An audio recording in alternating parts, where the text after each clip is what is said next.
So one of the big things that people always want to look at in their business or career is how do we get new customers?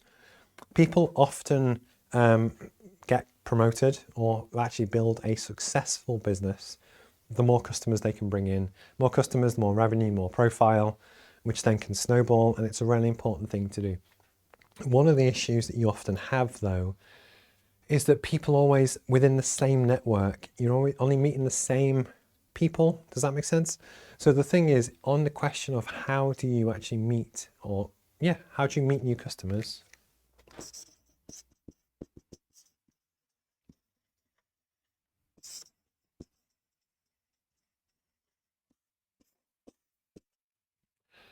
So if you ask yourself and you're honest, I'm going to assume that you do some form of business development role, or you're asked to try and find new customers, or you're a freelancer, or you work in sales.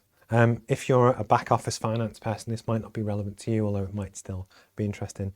But if you're brutally honest with you, ask yourself, where do you try and find new customers? Because what often most people do is that they have networking groups that they go to, but it's often the same people every week and they're kind of just socializing with their friends. Or you're kind of chasing around the same group of customers on your sales list, and you've got a list and you've kind of hit the yellow pages, and you might sell into say machine shops. So basically people that make metal parts with CNC machines and stuff.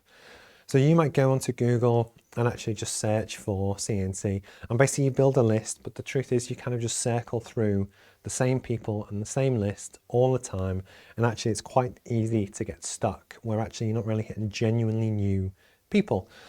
So I do some sales consultancy for one of my clients, and one of the things that my task is to do is to introduce the business and the brand to completely new people that otherwise might not know it exists.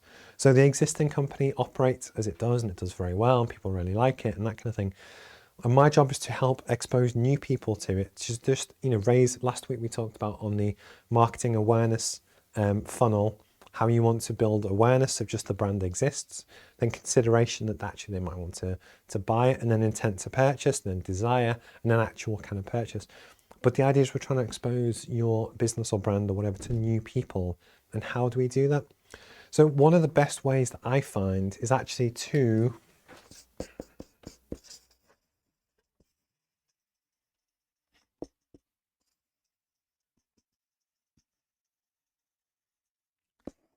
it's to expose yourself to new information. The key bit there is the new and the information. So I am part of different kind of networking groups and stuff like that. And actually one of the ones that I follow is called a marketing meetup. I'm really passionate about marketing. I love everything about it and building customer profiles and that kind of thing we're going to talk about this morning. But what it does is that on YouTube, because I don't often get to watch them live, but I do watch catch up, which obviously people can do with this as well, is catch up on the week's speakers to really kind of find out who's out there, what are interesting topics, what should I know about, and actually just help build my skill set and awareness on different things, which really kind of helps me move forward. But what's really interesting, I'm just going to switch colour pens, is that when you get exposed to new people, and that could be talks or podcasts, what you get to do is actually both discover new people that might be cool. They talk about stuff which might be interesting, might be relevant, but actually you're also getting exposed to new organizations and new customers that you otherwise didn't know exist. So new customers.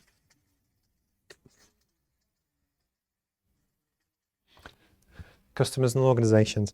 And the reason why this is important is that, just a prime example, and I love to give real examples for actual me, what I do and what I've done this week, was that yesterday I was watching a marketing meetup video from a lady, and she was talking about how she started a new magazine, and the magazine was actually called Freelancer Magazine. And she talked about how the whole process she went through, she did a Kickstarter, and how she got the customers and who the magazine's aimed at. And I really kind of realized that through watching the video, for one, I love this lady. She was just really good, and she put her heart on the sleeve to really kind of invest in this thing.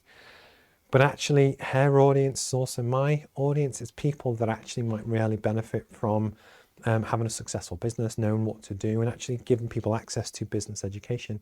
But the thing is, I only now discovered Freelancer magazine and this lady and potentially her whole audience because of exposing myself to new information. So it doesn't matter if you are a astrophysicist or an engineer or a car mechanic or an artist or whichever. Really trying to just find stuff that interests you, especially YouTube is a great way to do it. Streaming, podcasts, events, whatever. But the more you can kind of find new information, what that can do is open up your eyes to new opportunities and possibilities that are out there, which then exposes you to new customers and new organizations that actually could be a perfect fit for your business, but you don't currently know they exist. If it doesn't work out and actually, you don't find what you're looking for, worst case, what have you done? You've wasted an hour watching YouTube that you're probably working at the same time anyway. But the point is actually look at how you can find new information, new people, new organizations to really help boost your sales and business development profile. And actually just look for groups, look for interactions, look for stuff on Twitter. And actually it does really work. It does really work. So actually, hopefully that's of use.